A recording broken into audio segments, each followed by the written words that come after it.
Hello, everyone. I hope you're having a great time in this Mextesol virtual convention. And I want to welcome you to our workshop, which is called How Can I Get My Students to Talk? My name is Jorge Berecochea, and I'm glad to present this workshop with my colleague. Hi, everyone. My name is Carlota Alcantar, and I'm going to be with you in the first section of this workshop. The contents of this workshop are divided into three sections. In section 1, we are going to see some language features related to speaking skills, like speaking and speaking events, language teachers challenges, the affective filter hypothesis, meaningful tasks, and meaningful learning, as well as student-centered approach. In the second section, which is called Meaningful Speaking Tasks, we will also provide some good examples and some good activities that you can create and that you can carry on with your students, and that we are very, very sure that you will enjoy. In section 3, we are going to give you a list of suggested activities with links to apply to use according to your context.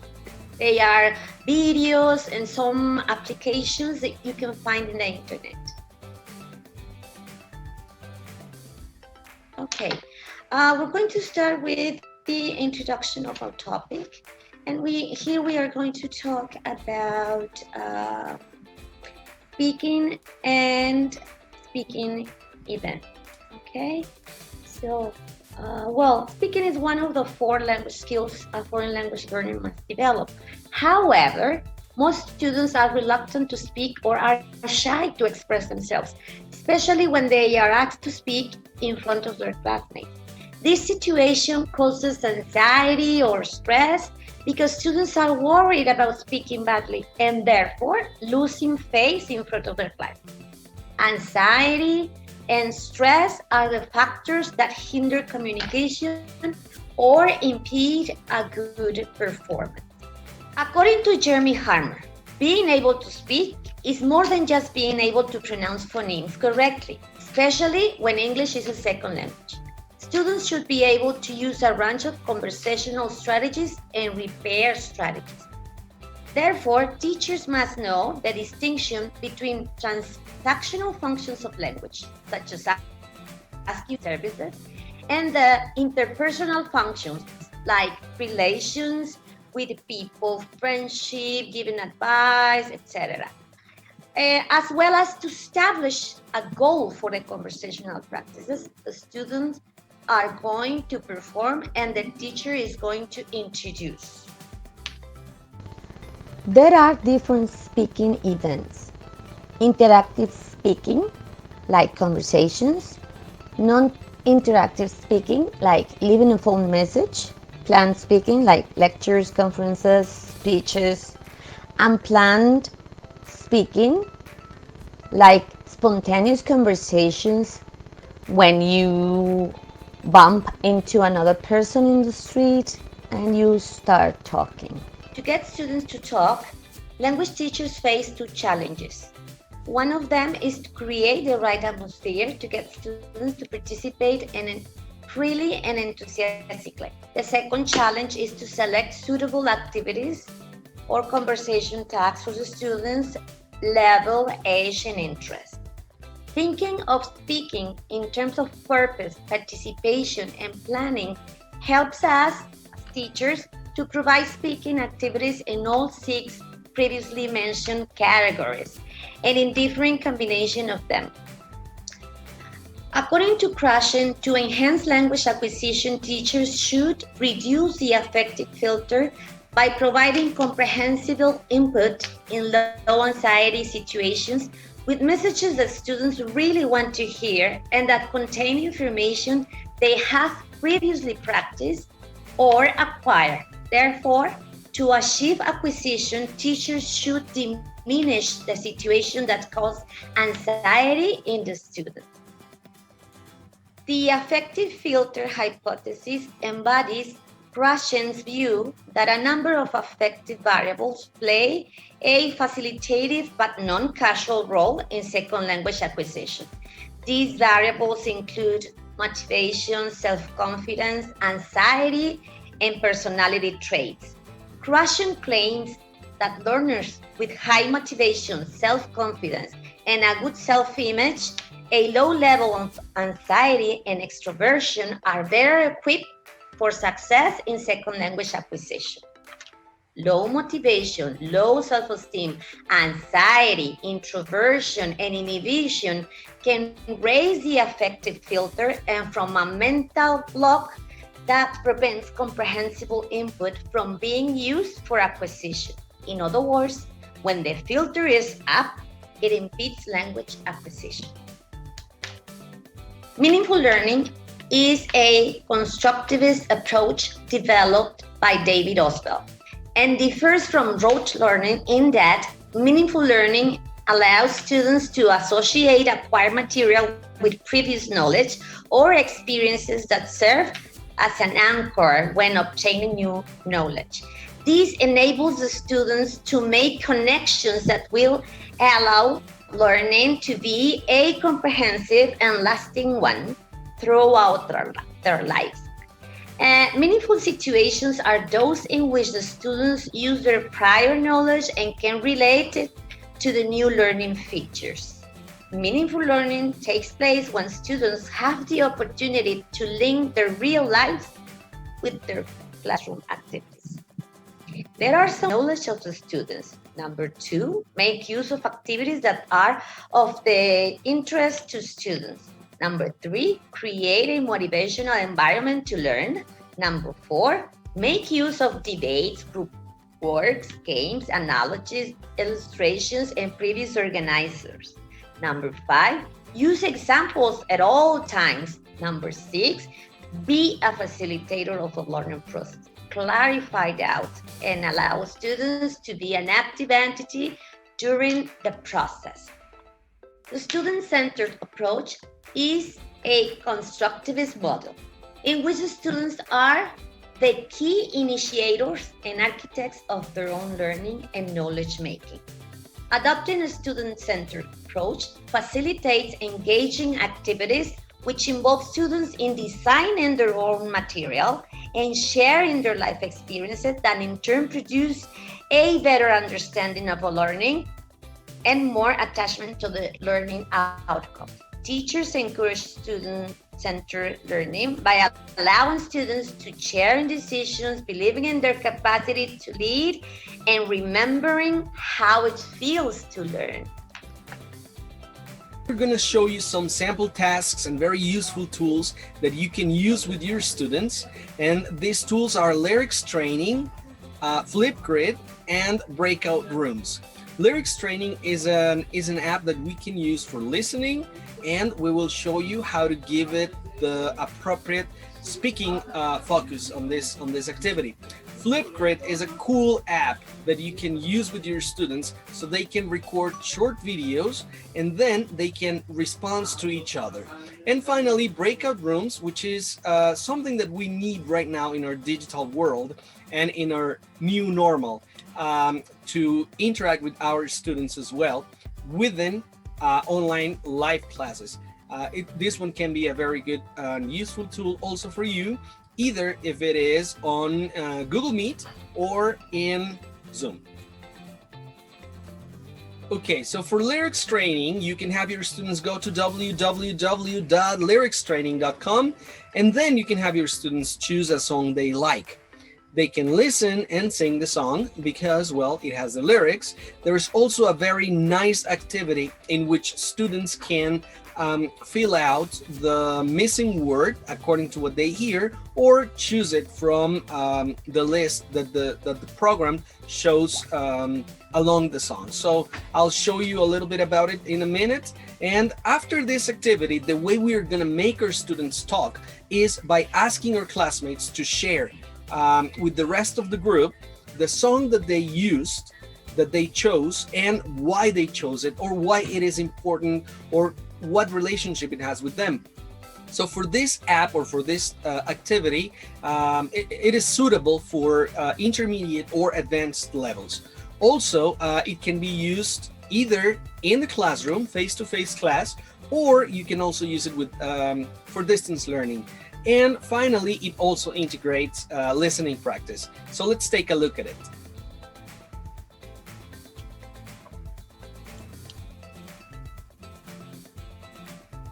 Here's how you will find the website on lyricstraining.com.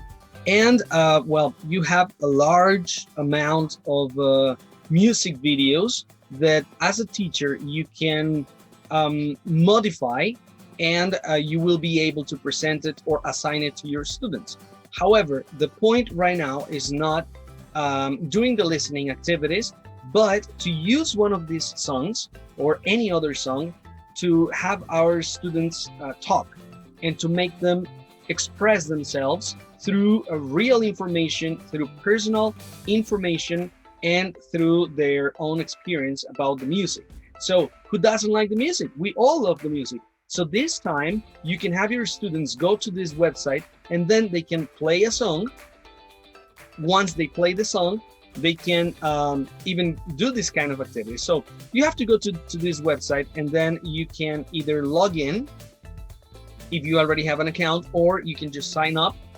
It's very easy, very quickly. You just need an email, and or you can just go without having an account and choosing just whichever song you want. So in order to avoid any copyright problems with the video, you won't listen to the music, and I'm just going to show it. It's going to be just an overview of the activity. So once you select the song, whichever song you want, or whichever song your student uses or chooses, we can choose either beginner, intermediate, advanced, or expert. So the difference here is that as a beginner, you can just fill 36 random words. Yep. As an intermediate, it's 90. As an advanced, it's 179. And as an expert, it's 358. Okay, so as you can see, it's very intuitive and very easy to serve. Let's check the beginner. And when you click on the beginner mode, you can either choose write mode or choice mode. If you choose write mode, if your student chooses write mode, it will be necessary that your student pay attention to the that your students pay attention to the song, so they can write, they can type the word that is missing. And the choice mode will show your students a list of the choices of the words that have to be in that part of the song.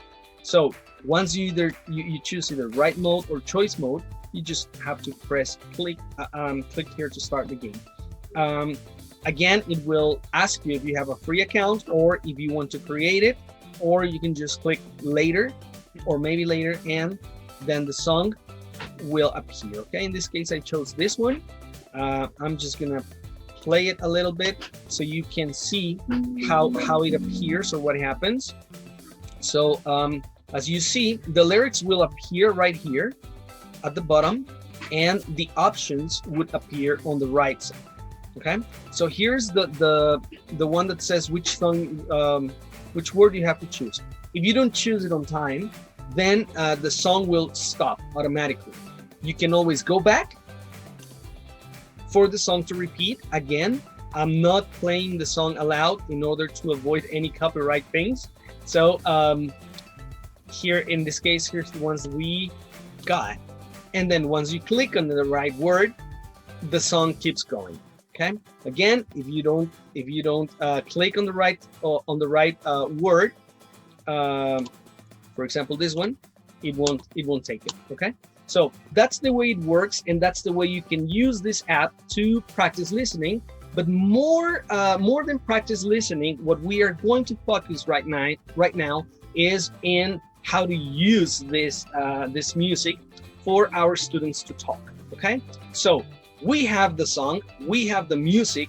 Our students already chose their favorite or whichever song they want to listen, and then the point would be to have your students explain why they chose this song, why they feel related or attracted to the song, we can have many answers, right? So again, this can be an activity for intermediate or advanced users, and it's going to help them express, right? Because it's going to be something that comes from their feelings. And again, as Carlota previously mentioned, the more personal the information is, the easier the students might feel comfortable to talk. So this is one of the apps. After this, well, we can either choose any of the other two apps. If it is in a virtual environment, we can choose any of the following two apps that we will show you, that we will present here, to express their feelings about their songs. Or if it is back face to face in the classroom, well, we can have pair work or groups. Maybe we can have one person, one volunteer, to express themselves about this song. Our next app is FLIPGRID. It's another cool app that we can use with our students to make them talk, either in the classroom, if we are lucky enough to have a computer's room for English, or if we are lucky enough for students to have a smartphone that they can bring to the class. And then you can have your students separate, and they can record their own videos for a while, and then you can just come back again so they can see and share their videos in the classroom, or if it is not face-to-face, well, they will be able to see it. So what is FLIPGRID? FLIPGRID is an app. It's completely web-based. You need internet for this app. And the first thing you need to do as a teacher is create an educator account. It's totally free, www.flipgrid.com. Secondly, once you create your educator account, which you can also link to Google Classroom if you have that, you can also create, after that, you can create a classroom within the app of FLIPGRID. And in this classroom, also, if you are lucky enough to have an account with an institutional account for all your students together with you as a teacher, you can have that classroom even more private, and you can add some specific restrictions when you add your students. So then after you create your classroom, you can create as many topics as you want. It's create personalized a topic. Topics are what you want your students to talk about. So it's like assignments or like tasks that your students will have to accomplish through speaking and recording a video. So then once you create all this, you can share the link with your students, or you can just send them an invitation. So FLIPGRID is suitable for all levels, basic, intermediate, advanced. The good thing about it is that there is some asynchrony. That means, as Carlota mentioned in her talk, in her part of the talk, it's non-interactive. What does that mean? The students are not face-to-face at the same time, so they do not interact in that time. So one records a message, and then the other person will reply, or is able to post a response to that message. So it also integrates listening practice when you listen to other classmates. So it's an asynchrony and a non-interactive speaking activity, but very useful also. Let's take a look at it. So here's FLIPGRID, the front page of FLIPGRID. And as you can see, students will see this the very first time, and you can provide them a join code. It also has a very friendly QR creator that you can just project or send to your students, and they can scan it and go online. So as a teacher, you can sign up. It's free, as I mentioned. And if you already have your account, well, you just go to educator login. In my case, I already have an account.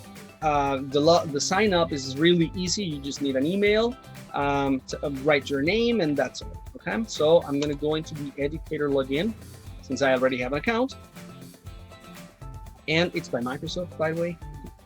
So in this case here, you will see the discussions, or you start the discussions by creating a topic. So I already personalized my FLIPGRID a little bit. I added my profile picture, which actually it automatically posted the same photo that I have with my account, with my Google account, because that's how I used it. And well, you just go to the groups. That's what I was telling you. You can create your class or group. In this case, I have so far these groups. As you can see, I work with very basic levels in a normal. And I also work with B2. And I also use this app, really, really nice, with some other teachers, since I am also a teacher trainer. So I use this one with advanced level. So let me show you first how it works with an advanced level.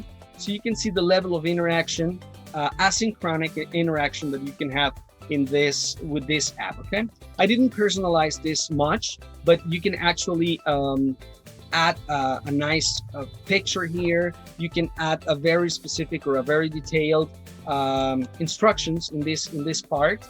I will show you the one that I did, but in this case, well, this is what I did with this student. So you just go to my this is the topic that I created, my favorite digital tools for ELT, and you click on it, and this is the instructions in this case. Share with us which you consider your favorite digital tool, why is it your favorite tool, and how can it improve your teaching. So here we have a list of students, right? This is the teacher's dashboard or the educator dashboard. That's how you will see the presentations or the videos that the students upload. You can use it from a mobile version or from the web version. So it's really cool. It's really interesting the way students get engaged with videos, no? And with all these digital things that we have nowadays. So the cool thing is that students upload a video. I'm gonna use this one as an example. Actually, you can also share with us which do you consider your favorite digital tool. So far, I think my favorite digital tool is Kahoot, because... Okay, just a little bit. Also, your students, well, it all depends obviously on the pronunciation. You can add closed captions, and it can also be useful to check your students' pronunciation and how the computer catches the pronunciation of your students. Why is it your favorite tool? For me, it's user-friendly for both students and teachers. And so as you can see, it automatically gets the the closed captions in this case. Okay, well, the next thing is what you can do also, what your students can do is your students can reply or post a response, a comment to the video that another student had uploaded before. So in this case, we can see that this video was uploaded by Ernesto, and there is a response, actually two responses, two comments, video comments from other teachers, right? From other students in this case. Yes, Teacher Neto, thank you for sharing your opinion. I think you're right. Kahoot is very interactive, easy to use, and fun because it's fast and it keeps the students thinking. But you're right, any one of these tools, you can find some way to... Okay, it's just an example, and here's another from another teacher. Yes, bro. I completely agree with you. I totally agree with you. Okay, so it's just an example, as I was saying. And then as a teacher, you can see all your students here. You can just go one by one, and they will begin automatically. And also, you will be able to see the responses down here. Now, hello, this is George, and my favorite digital tool is... Okay, so you can also provide some feedback to your students through this other tab here. And in this case, you can also create a rubric, which is completely flexible, and you can consider the assessment points or whatever you want to consider, which is really nice. I mean, you have to explore it. Unfortunately, there's not much time to go through all these apps like in very detail. But well, here's what you can do. You can record a feedback with the video, and you can also write, okay? So in this case, I just got two points for a rubric, right? Which is ideas and performance. And I gave it up to 5 points. Yes, 5 points. And you can add some comments that the student, in this, well, it wouldn't be me, that the student will receive at that point. So this is how you can use it with any students from any level. And here's another example of students of a lower level. This is an A1 level. So here it was an activity only related to introducing themselves. As you can see here, I added another image, a GIF image, and in this case, I said I wrote two activities to do. One was to introduce themselves, and the second activity was to reply to another classmate. So you can have your students talk through these apps that they will feel, engaged with, right? And not in real time, but all of them will do it, right? So for example, here we have some students that have already replied. Let's take a look at this one. Hello, my name is Gloria. I am 19 years old. I was born on the 21st. So again, here's a response from someone. Hey Gloria, I'm sorry. Hey Gloria, I agree with you. I like snow, but when I want to eat snow with you and Vanessa, sorry. So in the end, a student posts something and you ask your students to reply to that through another video.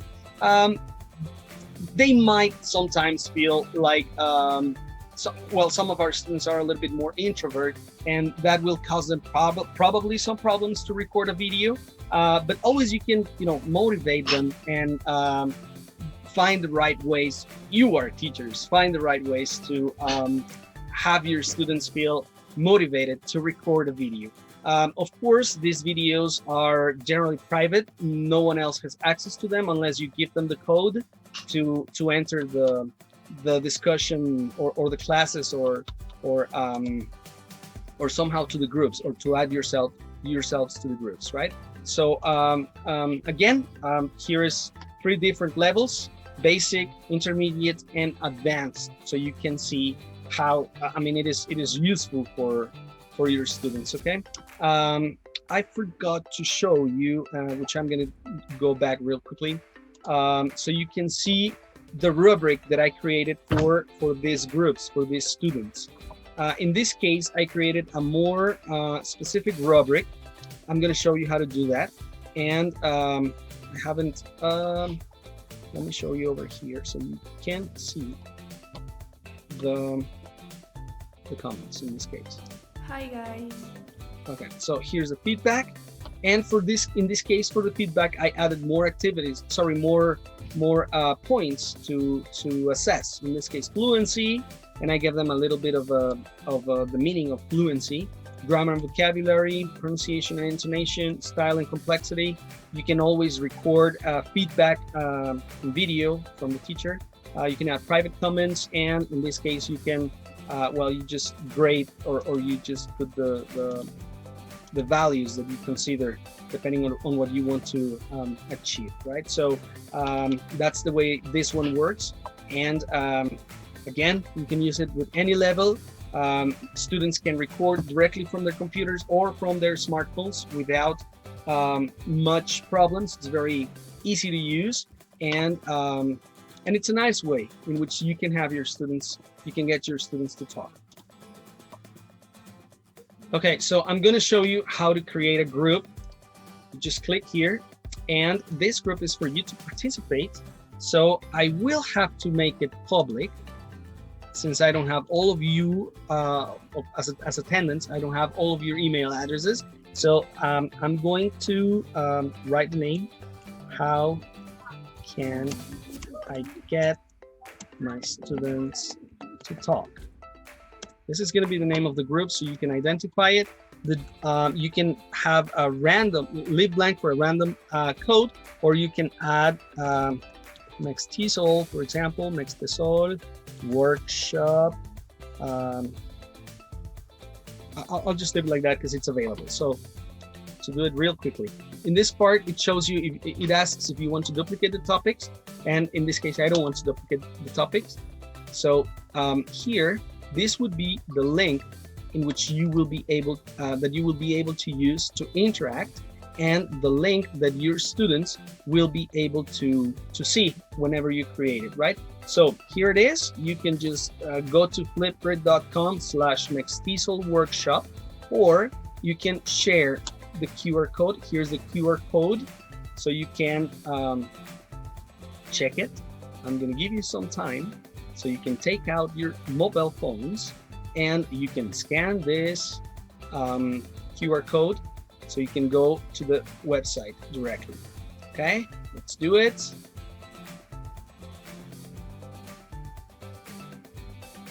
Again, you can edit the group, change the name, change the information. In this case, you can set the group to be active or hidden. Whenever you're done with the activities, you can just hide the group, or you can keep like that.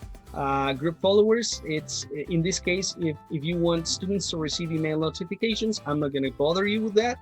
So, but sometimes students need to receive notifications about new stuff, right? So here you can personalize it. You can drop an image, file, or click to browse, which I will be doing in a minute, or you can just use any of this that are here. That's a very nice place where we would love to be, definitely. Okay, so once we finish this, you just update group, and the next step would be to add a topic right here. Okay, and here I'm going to add, for example, the title. How do you like the workshop, which is more like a demonstration so far? Okay, that's it. And here you can just add a question to start your discussion. Then you can add a recording time. In this case, 1 minute and 30 seconds. You can go from 15 up to 10. That's the limit. And obviously the closed captions, the language that you want for them. So I'll just leave it English, United States. And in this case, you can add topic moderation. That means new videos and comments will be hidden from students until you activate them, right? Previously submitted content will remain active. That means you can have it disabled and students will be able to upload.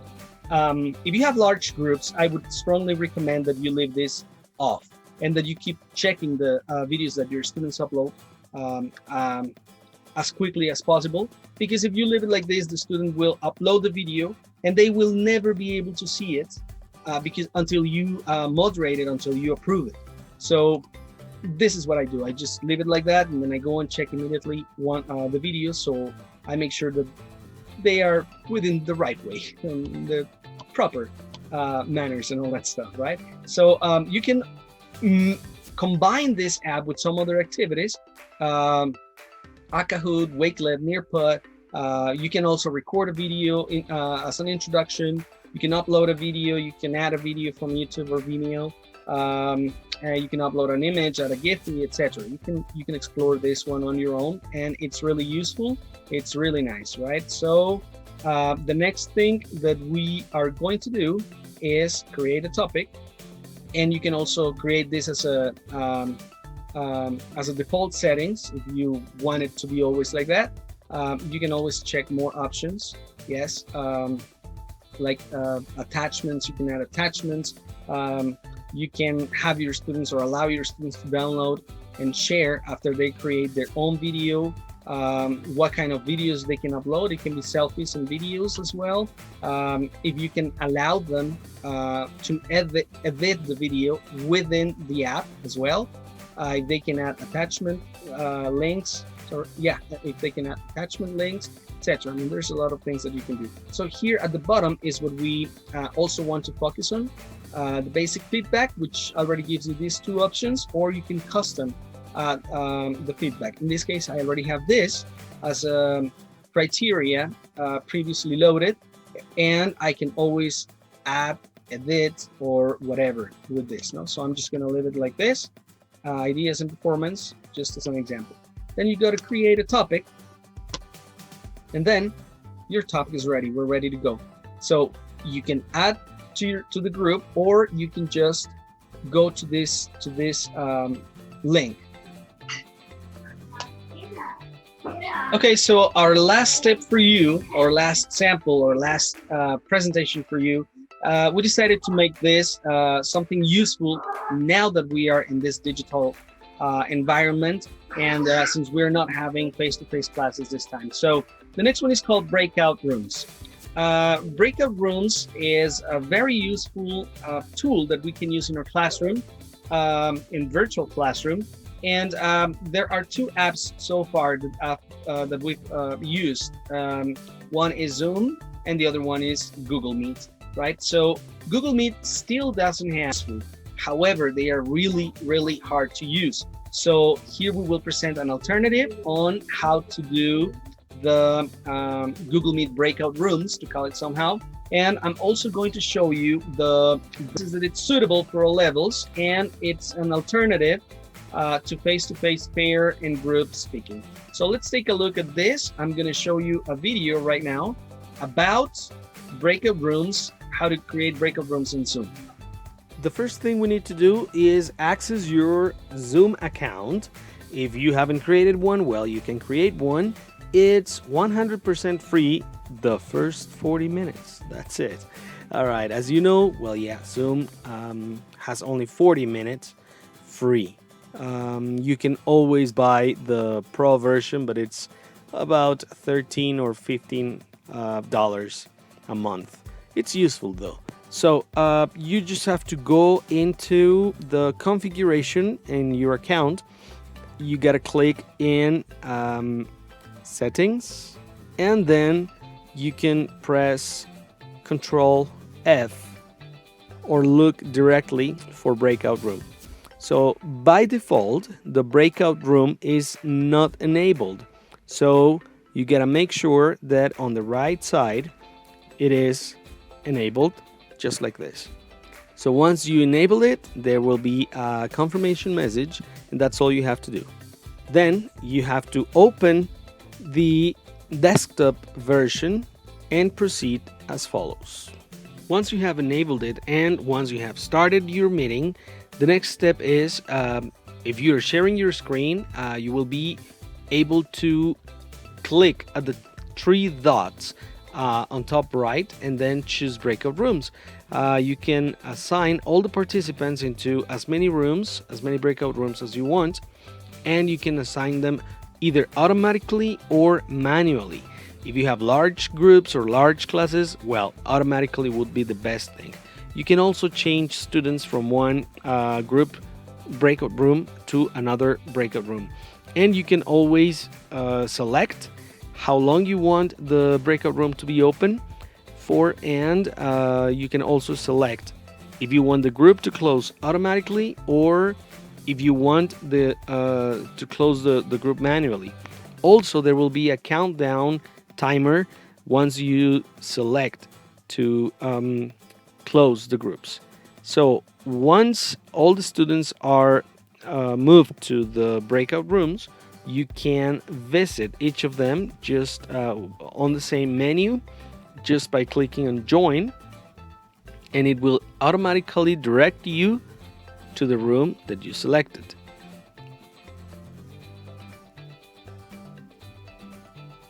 In this case, there are many rooms, and the best thing about this is that students can interact between themselves. It's a very controlled environment. You can always assist them, and they can also continue with the activities that you have provided them with, and they can interact with themselves.